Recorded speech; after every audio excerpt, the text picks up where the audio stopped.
So I would like you to give a warm welcome, please, to the star of 2001, Keir Dullea, with his wife, Maya.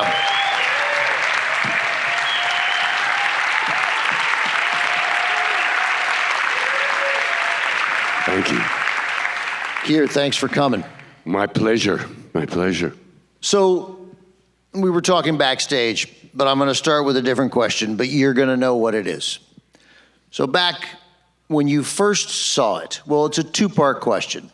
One, when you were making it, and two, when you first saw it, did you grasp the ending? Did you? No, actually, the surprise for me was The Dawn of Man, which opened this film, but it was actually filmed after I was finished. So that was a complete surprise. Really? So you came and you're like, I swear to God, I was in this movie. Yeah. Really? Yeah.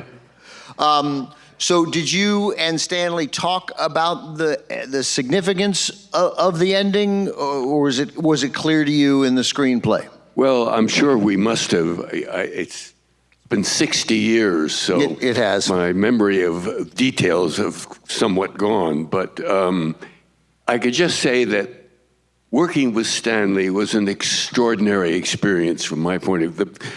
I've done something like 33 feature films plus lots of television, and no one came close to Stanley Kubrick. Well, for me.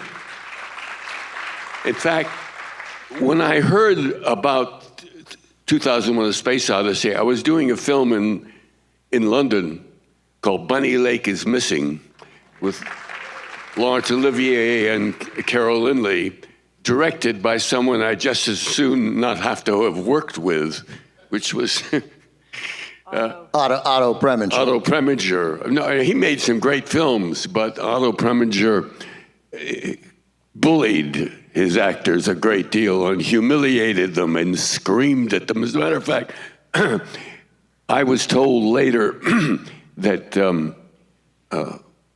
Olivier came to Preminger privately and said, Otto, dear boy, I really wish you wouldn't scream at the children.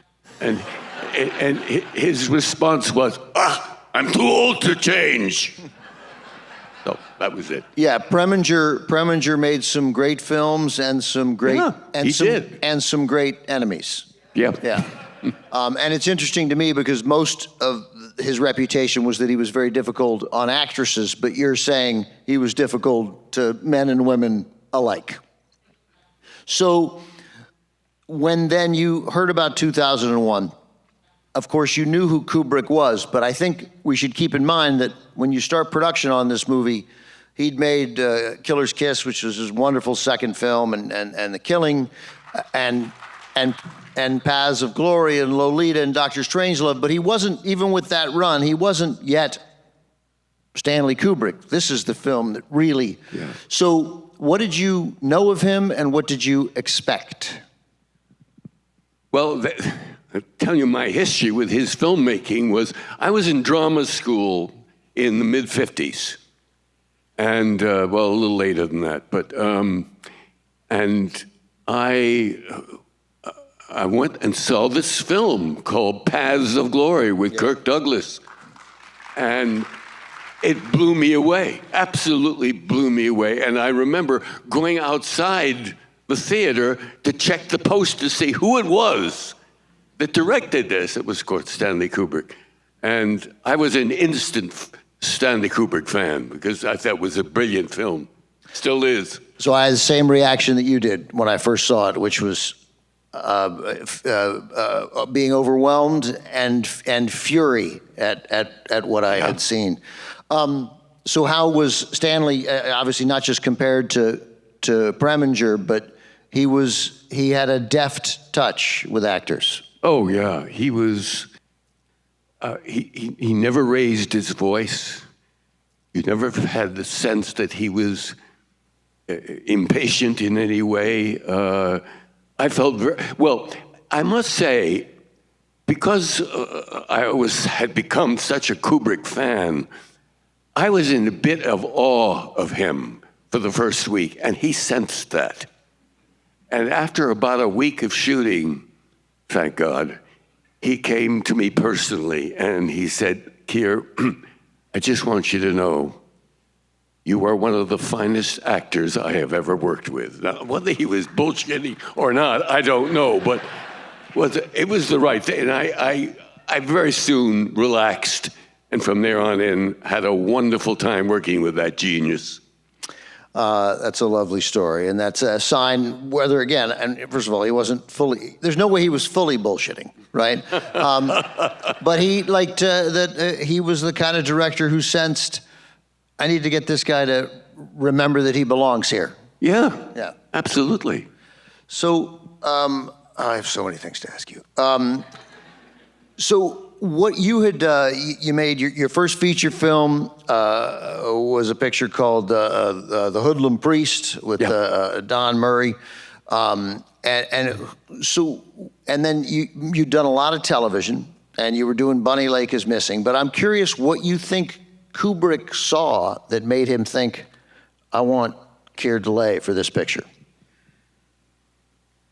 Well, I always thought, because it was such I made such an impression on this particular film, which is my second film, which was called David and Lisa. Yeah, Frank Perry movie. I think I've sort of assumed that was the film that kind of got him in my favor, to want to work with him because of whatever work he saw like that. Yeah, did you have to audition, or was the part merely No, it was just offered to you? As a matter of fact, I came home one day during the filming of Bunny Lake is Missing, and my wife said, call your agent.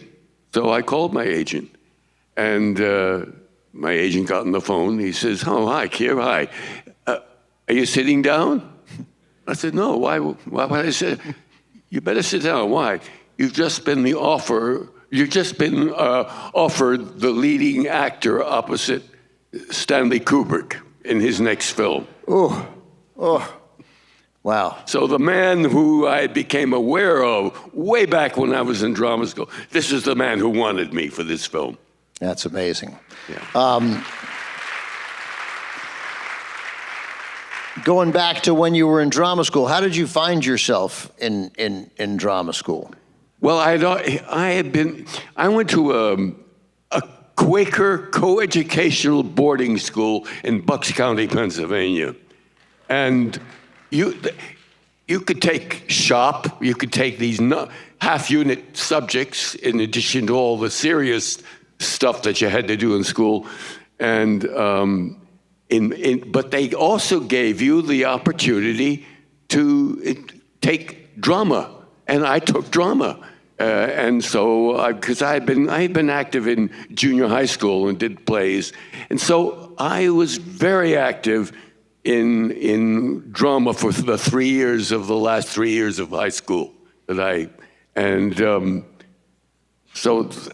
didn't know that didn't lead me to decide I wanted to be an actor. I just loved doing it. Right. Most people who love acting in high school do not go on to become actors. It's too hard a business. And so what did you do? I just want to just interject here that he played in Pygmalion the. That was one of the plays, the Pygmalion, and I played Professor Higgins in the Pygmalion, and my closest friend in that story was Colonel Pickering, and Colonel Pickering was played by Danny Selznick, David Selznick's by Daniel Selznick. Oh, Danny Selznick. So you get out of the school, but you don't intend to become an actor. What do you do? No, I went to Rutgers University. Why did I go to the university? Because nobody did not go to college who went to that school. Everybody went there. That's what you did. If you went to the George School, you went to college. You went to college, right. And so I was going to Rutgers, but as a freshman, and I was not happy. I didn't know why I was there, other than that I was supposed to go to college. So in less than a semester, I took off with swearing my roommate to secrecy, and I hitchhiked from New Brunswick, New Jersey to San Francisco. Wow. Took me 14 days and arrived, which I thought was in heaven. I mean, and I got a job in heavy construction as a carpenter's apprentice.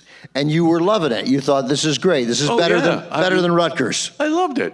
Yeah. And I think after a year or so, probably a little more, I can't remember exactly, my parents came out to visit me. They'd figured out by now that you weren't at Rutgers. Yeah. Yeah. Right. But they were very open.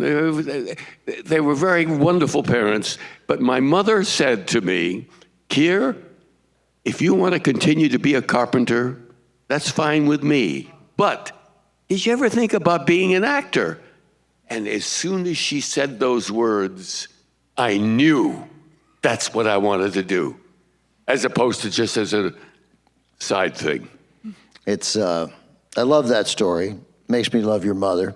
It's a reminder that the job of being a parent never ends, right? Pardon me? The job of being a parent never ends. No. You know? No. So you then thought, you started, took classes? I went back to school. I went to San Francisco State College as a drama major, starting my college career all over again, and loving living in San Francisco. And during that following summer, after my freshman year at San Francisco State College, I went back east because my parents ran a bookshop in Greenwich Village, and they had a lot of customers who were in the arts. And I got an opportunity to be an apprentice in summer stock, summer theater. And while I was there, someone told me about this extraordinary drama school called the Neighborhood Playhouse School of the Theater, with Sanford Meisner being the main teacher and Martha Graham being our dance teacher. So I didn't go back to San Francisco State. I stayed in New York and went to the Neighborhood Playhouse. So you guys are right now listening to two-time college dropout Keir Dullea. I got to wrap this up, but I want to ask this question because it's a fun question and because it'll teach me a little something about acting, which I always am interested in. Open the pod bay doors, please, Hal. Open the pod bay doors, Hal. Number 78 on the AFI's list of the 100 greatest movie quotes of all time. I cannot imagine as you were shooting it, you thought, this is a great line. No. But that scene, and you have a lot of them in the film, is you had to do a ton of acting, everybody in this movie did, without speaking. And you get to say that line, but then as you realize from Hal's response what's happening, you have to convey so much with your eyes, with a camera that I imagine is as close to you as it could possibly be. Yeah. Is that is anxiety inducing for me?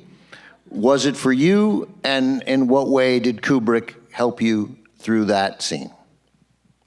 Stanley was helpful all the way through, every moment. I loved working with that man. I nenever forget how it felt working with this really kind, gentle person, and he was the one who took me aside after the first week of shooting because he sensed that. Yeah. There's a bit of dialogue that he still remembers that didn't make whatever the list of 100 best movie quotes, but you still remember it. Oh, you mean the conversation I had? Yeah, that was cut out. Oh, well, yeah, they filmed me conversing with Mission Control. It was later Stanley decided not to use it. He didn't need it. But I didn't know that. And it was one of the hardest things I ever memorized because it's 60 years ago and I'll never forget how it went. It went like this. I'll do it quickly. Mission Control, this is X-Ray Delta 1 at 1920. Onboard fault prediction center and on a 90000 computer showed Alpha Echo 35 unit as possible failure within 48 hours. Request check your in-ship system simulator. Also confirm your approval, our plan to go EVA and replace Alpha Echo 35 unit prior to failure. Mission Control, this is X-Ray Delta 1, transmission concluded. Oh, come on. Thank you, Stanley.